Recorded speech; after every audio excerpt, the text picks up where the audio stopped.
dentist office, and they did a study. The World Health Organization did a study. Come to find out, the United States of America, ladies and gentlemen, third fattest country in the whole world. Yeah, and that's why, because you're clapping for it right there.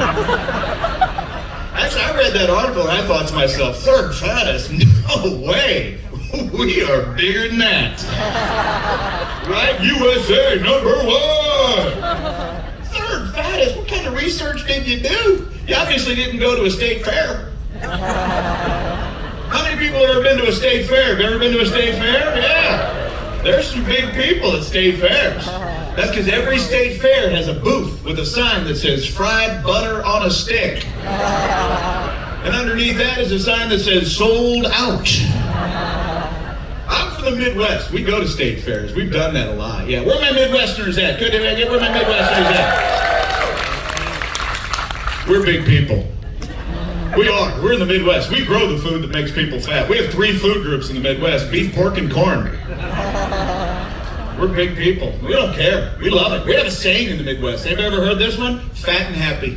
Fat and happy. And that's a great saying, isn't it? Because I'd rather everybody be fat and happy instead of skinny and snooty. You know the people I'm talking about? The people who are this big around because they work out every day and they want to tell you about it even though you didn't ask. I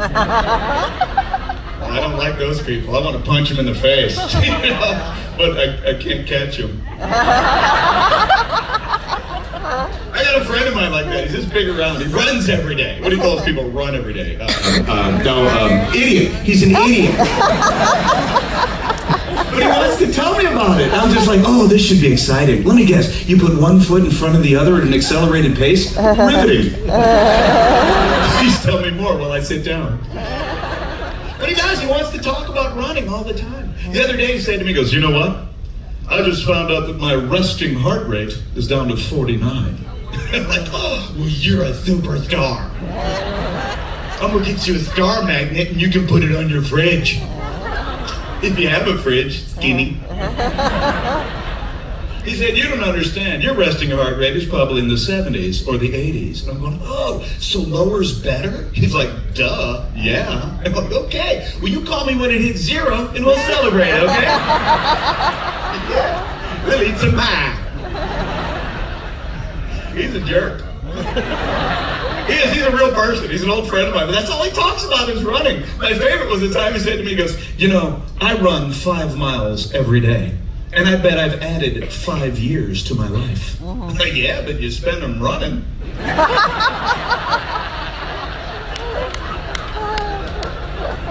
I'll see the trade-off there. Watch me, I'm gonna walk to my fridge for some pie.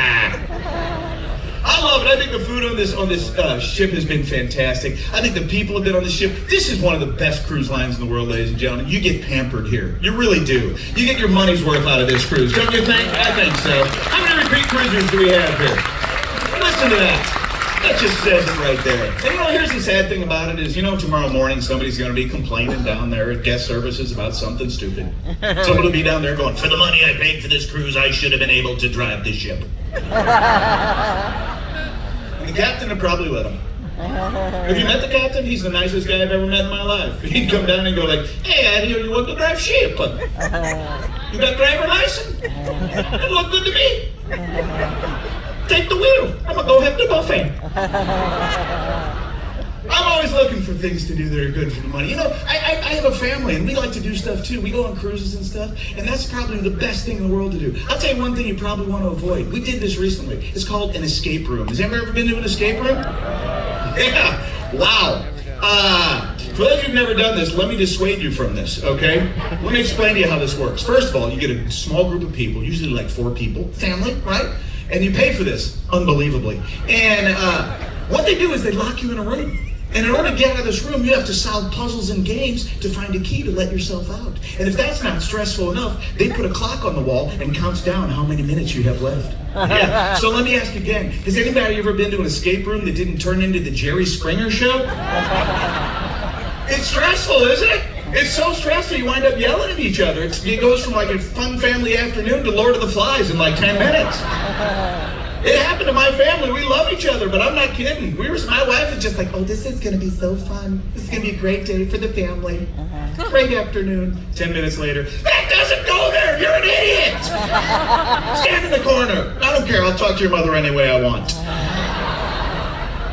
And it gets so bad that the teenage kid who checked you in at the front desk, right? He has to actually come over a speaker. By the way, he's been watching you the entire time. He has to come over a speaker and give you clues. Otherwise, you're never going to get out. You're in the middle of a family meltdown and you're, yeah, this is Caleb from the front desk. Yeah, look, if you guys ever want to get out of there, you're going to have to look behind the painting. Oh my God, these people are so... And if you've ever done it, you know there's one person in your family that always holds you back, ladies and gentlemen. And I hate to say it, in our group, it was my wife. And I love my wife. She's the greatest person in the whole world. She's the love of my life. But she is not good at, nor does she like puzzles and games. And on top of that, she's exceedingly tidy. See where this is going, don't you?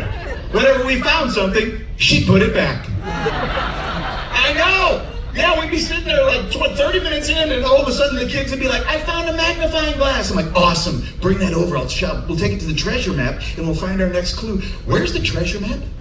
It was right on this desk. Kids, what happened? We don't know. Oh no. Honey, I put it back in the drawer. The drawer that took us 20 minutes to open with the code none of us can remember anymore? It was cluttering up. It was a piece of paper is what it was. Well, it's not like you're going to clean up after yourselves. Oh, here we go. Even the kids started yelling at her, Mom, stop cleaning. This house is a mess. This isn't our house. You know, this is Caleb from the front desk. Shut up, Caleb! And then what do they do at the end? They take your picture. There's a keepsake, huh? Yeah. My wife's got mascara running down her cheeks. The kids are red-faced from crying. I have a vein bulging in my neck. Go ahead, take it, Caleb. I'll send it to you for Christmas next year. You guys have been fantastic. Enjoy the rest